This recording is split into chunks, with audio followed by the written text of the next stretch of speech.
인생에는 몇 번의 고비가 있다고 하는데 제게 몇 년 전 있었던 일은 제 인생의 최대의 고비였던 것 같습니다.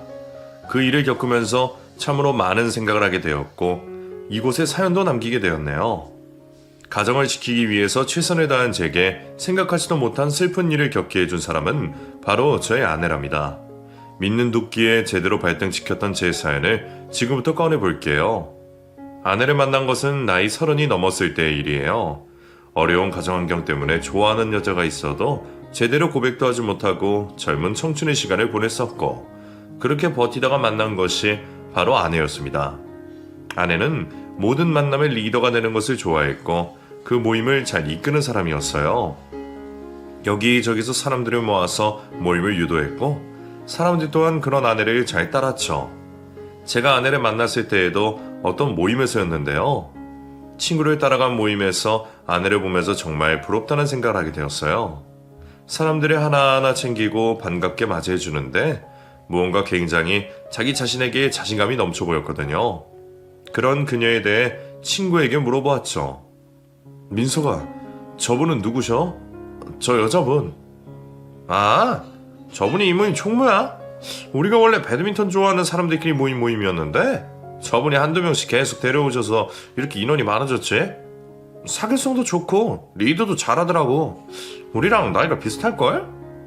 아, 그렇구나. 굉장히 좋아 보이셔서. 왜? 너 저 여자한테 관심 있냐? 그런 거야? 이 자식이 도통 여자들한테 관심도 없더니만. 아니야, 그런 거 그냥 물어본 거야, 궁금해서. 내심 친구에게는 별 관심 없는 척 했지만 사실 그녀는 제 이상형에 가까웠어요. 사람들은 자신과 다른 성향의 사람한테 끌린다고 하잖아요. 제게는 없던 자신감과 리드하는 성격을 갖고 있던 그녀에게 제가 끌렸던 이유인 것 같아요. 알고 보니 그녀는 저보다 한 살이 많았고 아직 결혼을 하지 않은 싱글이라고 했습니다. 액세서리 회사에 다니고 있고 굉장히 활동적인 성격이더라고요. 저는 그날 이후 그녀에 대한 관심이 폭발했었어요. 누군가를 한번 보고 이런 마음이 든 건 세상을 살면서 처음 있었던 일 같아요. 나이가 먹을수록 이성을 만나는 것이 더 까다로워지고 생각하는 게 많아서 힘들다고 하던데 어째 제가 이렇게 된 줄 모르겠더라고요. 급기야 친구에게 부탁해 그녀와의 만남을 추진해달라고 했고 친구는 그날 이후 슬쩍 모임에 저를 데리고 나가면서 제가 그녀와 가까운 곳에 앉을 수 있도록 해주었어요.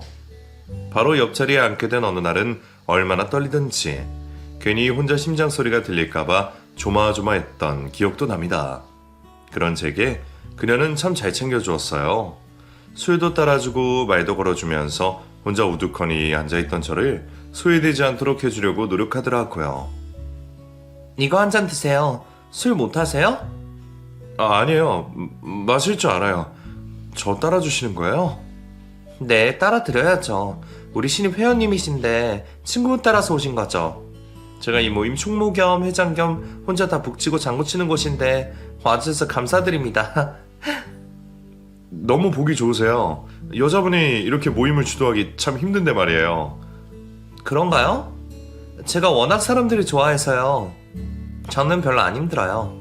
오히려 집에 가만히 있는 게 더 힘들죠. 아무튼 반가워요. 자주자주 나오시고 궁금하신 거 있으시면 언제든 물어보시면 된답니다. 제 연락처 아세요? 알려드릴게요. 그녀는 제가 물어보기도 전에 먼저 자신의 연락처를 알려주더군요. 연락처를 받고 나서 어찌나 기분이 좋던지 그날 밤 잠도 제대로 못 잤던 것 같네요.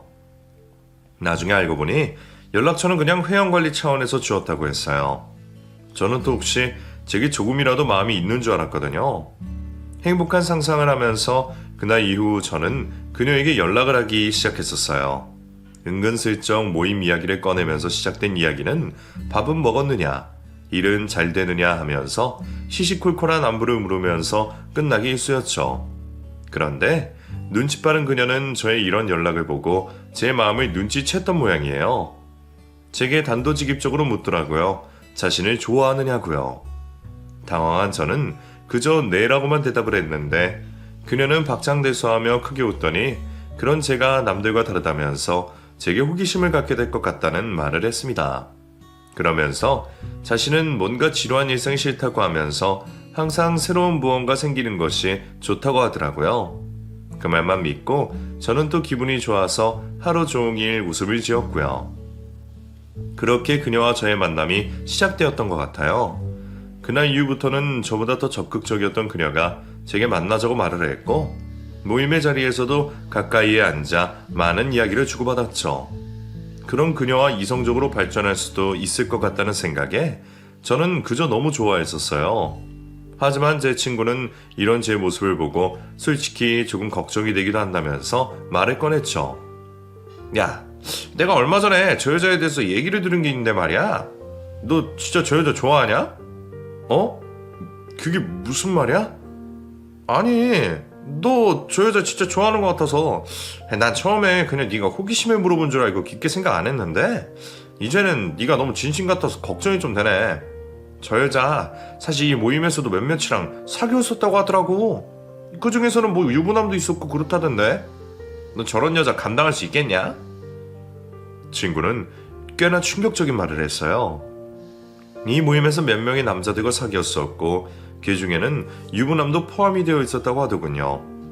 제 마음이 한창 그녀에 대해 깊어졌을 때라 이 말을 듣고도 어쩔 수가 없었던 것 같아요. 더욱이 그 사실을 알고 그녀에게 물어봤을 때 말도 안 되는 억측이라고 하면서 절대 아니라고 했으니 저는 더 이상 그녀를 의심할 수도 없는 상황이었죠. 뭐? 정말 그런 소문이 있더라? 내 성격 알잖아. 워낙에 내가 활발하고 새로운 사람한테 잘해줄까 하다 보니까 뭐 그런 오해가 생긴 것 같은데? 나 정말 절대 아니야. 맹세. 세상에 많고 많은 남자 중에 왜 하필 이곳에서 그런 유부남을 만나겠어, 안 그래? 소문난까 뻔한데. 그렇게 저는 그녀를 철석같이 믿으며 본격적인 만남을 시작하게 되었고 저를 누구보다 잘 이끌어주는 그녀가 세상에서 가장 좋았습니다. 저는 시골에서 어렵게 자란 편이라서 먹는 것도 입는 것도 정말 별로였거든요. 항상 돈에 관련되면 사람이 몇 번이고 망설이게 되고 그랬었는데 그녀를 만나면서부터 그녀의 화끈한 매력에 다시 한번 빠지게 되었죠. 우리 맛있는 거 먹자. 내가 맛집 알아두었거든? 오늘 거기 가자. 근데 우리 맨날 이렇게 맛있는 거 먹으러 다녀도 되는 건가? 돈이 많이 비쌀 것 같아서. 아휴, 또 돈 얘기한다.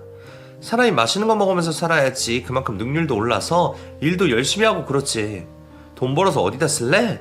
이 누나가 오늘 맛있는 거 쏠 테니까 남자친구는 잠자코 따라오기만 하세요.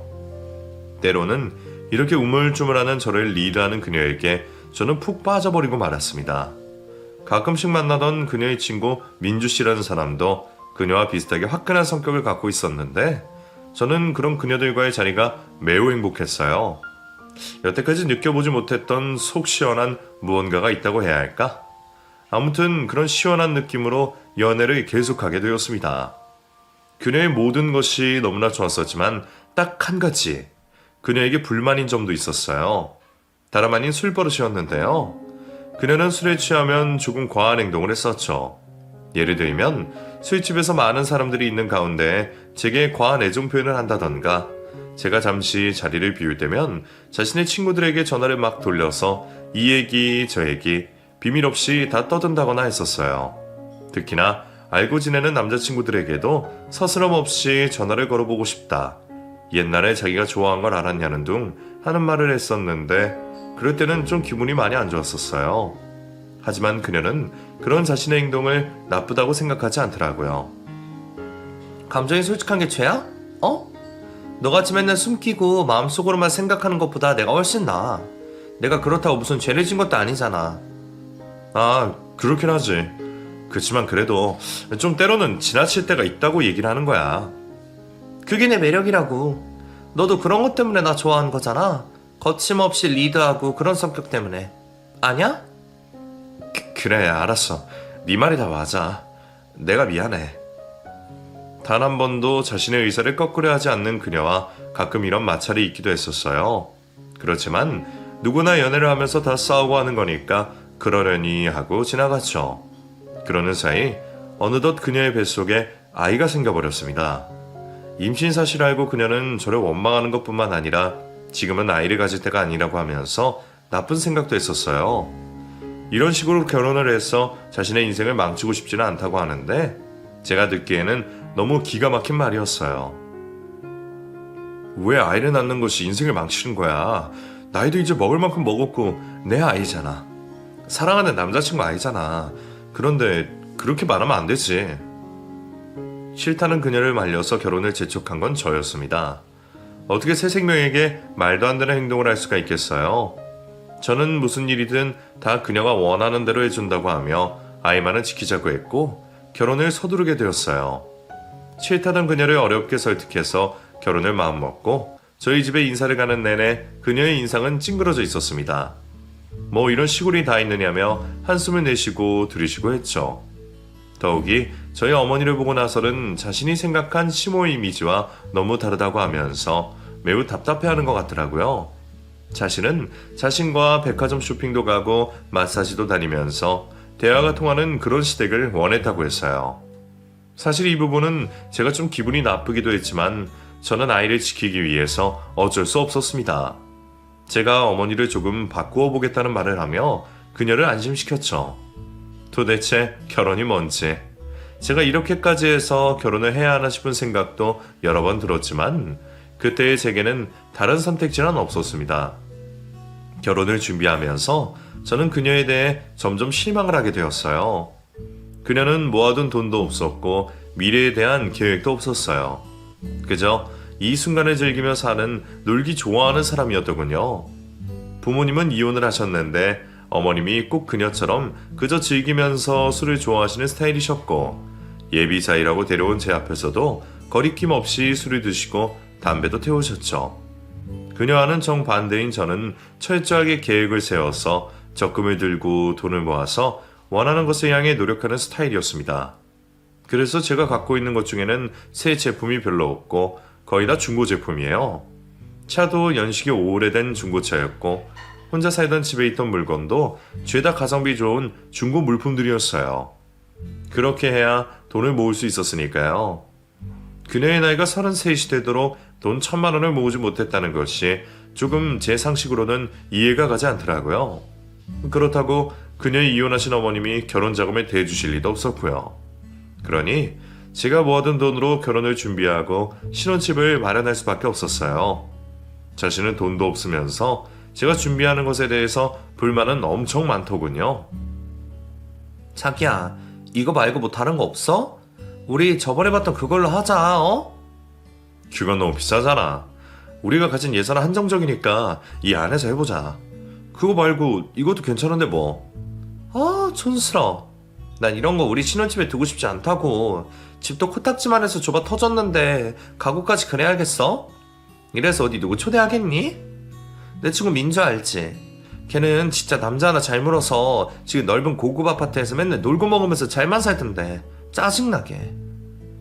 자신은 돈 한 푼 보태지 않으면서 정말 말도 재수없게 하더라고요. 그럼 그녀와 결혼을 꼭 해야 하나 엄청 고민했지만 저는 제가 저지른 임신에 대한 일을 책임져야 했기에 꾹 참았습니다. 그렇게 시작된 그녀와의 결혼 생활은 생각보다 힘이 들었어요. 임신을 하고 아이를 낳자마자 모임에 나가야 한다면서 갓난아이를 제게 맡기고 밤 늦게까지 술을 먹고 들어오더군요. 아직 몸도 제대로 회복되지 않았을 시기에 이런 행동을 하는 아내를 이해하기 힘들었지만 그 모임을 나가는 자체로 스트레스가 풀린다고 하니 제가 어떻게 할 수가 없었어요. 그저 아내가 나간다고 하면 말없이 아이 분유를 타서 먹이고 잠을 재웠죠. 그리고 그녀에게 아주 친한 친구인 민주 씨는 아내를 도와줘야 한다면서 허구한 날 저희 집에 놀러 왔었어요. 민주 씨는 아이가 없고 부잣집 남자와 결혼을 했는데 아내에게 자신의 집과 남편을 비교하는 말을 많이 했었어요. 그것 때문에 아내도 매번 저와 친구의 남편을 비교해서 아주 많이 다투었었습니다. 스트레스는 받았지만 그때까지만 해도 그렇게 많이 신경 쓰지 않았어요. 저는 제 가정을 잘 지키고 한 푼이라도 더 모아서 빨리 집도 장만하고 안정적인 기반을 닦을 생각만 했거든요. 회사에서 야근도 하고 매일매일 가계부를 쓰면서 차곡차곡 정리를 했고 주말이나 야근에는 알바도 조금씩 하면서 돈을 더 모았어요. 혼자 살았을 때보다 생활비가 굉장히 많이 들어갔거든요. 아내는 장 보는 것도 귀찮고 집안일 하는 것도 귀찮기에 약속대로 모든 것을 다 제가 하기를 바랬습니다. 그 덕분에 저는 마트에서 장을 보면서 이곳저곳 비교까지 했었는데 아내는 이런 제가 답답하다며 한 소리 하더군요. 아휴, 답답한 인간아. 그렇게까지 살아야겠어? 좀 돈 좀 더 주고 사면 어때? 사람이 화끈하고 그런 맛도 있어야지. 맨날 이렇게 몇백 원 같이 따지면서 살아야겠어? 이런 아내의 말이 몇 번 반복되니 어느 순간부터 저는 들은 채도 하지 않았습니다. 몇 번 대꾸를 해봤는데 서로 말꼬리 잡는 것밖에 되지 않더라고요. 아내는 한 푼이라도 아껴 쓰는 저와는 반대로 돈을 펑펑 쓴 것 같아요. 모자란 돈은 개인카드까지 썼던 것 같은데 제게 늘 돈이 없다, 생활비를 더 달라는 말을 입에 달고 살았어요. 또한 일주일에 3번 이상을 밤에 외출하던 아내는 이런저런 모임이라는 명목하에 많은 시간을 밖에서 보냈어요. 그런 아내 때문에 하루 종일 일을 하고 돌아와 밤에는 아이를 재우며 하루하루를 보냈던 저는 어느새 몸이 많이 상했던 것 같아요. 아무리 잠을 자고 쉬어도 피곤함이 가시질 않았고 살도 조금씩 빠지기 시작했어요. 아내는 이런 제게 관심도 없는 듯 밖에서의 삶을 너무나 즐기고 있었죠. 그리고 이 시기에 아내의 절친인 민주 씨가 이혼을 하게 되었어요. 이혼을 하고 나서 힘들다고 하며 여행을 가야 한다며 아내와 가게 해달라고 제게 부탁을 해서 하는 수 없이 여행을 보내주게 되었어요. 3박 4일의 여행을 가는 아내 때문에 회사에 휴가까지 내고 집에서 아이를 보는데 솔직히 좀 짜증이 났습니다. 냉장고 안에 제대로 된 먹을 것 하나 없었고 유통기한이 지난 음식들도 가득했거든요. 아내는 결혼 후 단 한 번도 일을 하지 않았는데 어떻게 이렇게까지 할 수가 있는지 한숨이 절로 나왔죠. 아이가 낮잠 자는 시간을 이용해 냉장고 청소를 하게 되었어요. 안쪽 구석에 처박혀 있던 것까지 다 끄집어내서 정리를 하던 와중에 오래된 반찬 몇 가지를 발견하게 되었습니다. 이건 한눈에 봐도 저희 어머니가 만드신 것이 분명했어요.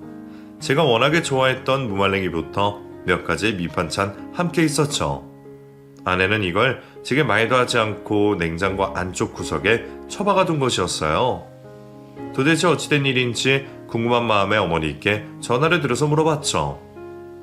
어머니, 혹시 저 없을 때 집에 왔다 가셨어요? 반찬이 있길래. 아이고, 그래, 몇 번 갔었지. 애미가 바쁘다고 해서 집 앞에 반찬 만들고 왔는데 맛있게 먹었어? 또 해다 줘? 어머니, 왜 말씀을 안 하셨어요? 오셨으면 말씀을 하셨어야죠. 고속버스 타고 여기가 어디라고 찾아오세요, 이 먼 곳에. 그런 말 하지 마라, 얘. 애미가 자식 보러 가는 길이 뭐가 멀어. 나 아직 2다리 쌩쌩하고 정신도 멀쩡하니까 충분히 갈 수 있다. 걱정 말어. 어? 먹고 싶은 거 있으면 언제라도 말해. 니네 살기 바쁜데 시간 많으니 노인네가 갖다 주는 거 일도 아니니까. 알았지? 어머니는 제게 말도 안 하시고 올라오셔서 반찬만 두고 가셨던 모양이에요. 아내에게 이런 얘기조차 듣지 못하고 아무것도 모르고 있던 제 자신이 한심해지는 순간이었습니다. 아내는 뭐가 그리 바쁜지 어머니가 해주신 반찬에 그냥 다 썩히고 있었고 급기야 그 반찬들은 상해서 음식물 쓰레기통에 버려지게 되었죠. 하도 속이 상해서 아내에게 전화를 걸어 따지려고 했지만 아내는 전화를 받지 않았습니다. 아이를 두고 가서 걱정도 되지 않는지 3박 4일 내내 문자 몇 통만 보낸 것이 다였죠. 말 그대로 제 결혼 생활은 반포기 상태로 이어져 나갔던 것 같아요. 그렇게 10년을 가까이 결혼 생활을 하다 보니 저는 어느덧 너무 마음이 허했어요. 이렇게 살려고 결혼을 한 건 아닌데 하면서 후회도 되더군요. 더욱이 아내의 행동은 저를 진심으로 사랑하는 것 같지도 않았고 오로지 고정적으로 생활비를 벌어오는 사람 정도로만 생각하는 것 같았어요. 가계부도 안 쓰고 어디에 얼마를 쓰는지도 모른 채 아내에게 그동안 준 돈이 때로는 아깝게 느껴지기도 했습니다. 물론 가정주부도 일을 하는 것이기 때문에 당연히 생활비를 받는 것이 맞죠. 하지만 아내는 가정을 위해서 그 돈을 쓰는 것인지도 의문스러웠고 조그만 큰 돈이 들어가는 일이면 제게 돈을 내라고 해서 제 개인 카드를 사용한 적도 많이 있었거든요. 오로지 아내는 자신의 즐거움을 위해서 사는 사람 같았고 하루 종일 뼈 빠지게 일을 하고 때로는 대리 알바까지 하면서 가정을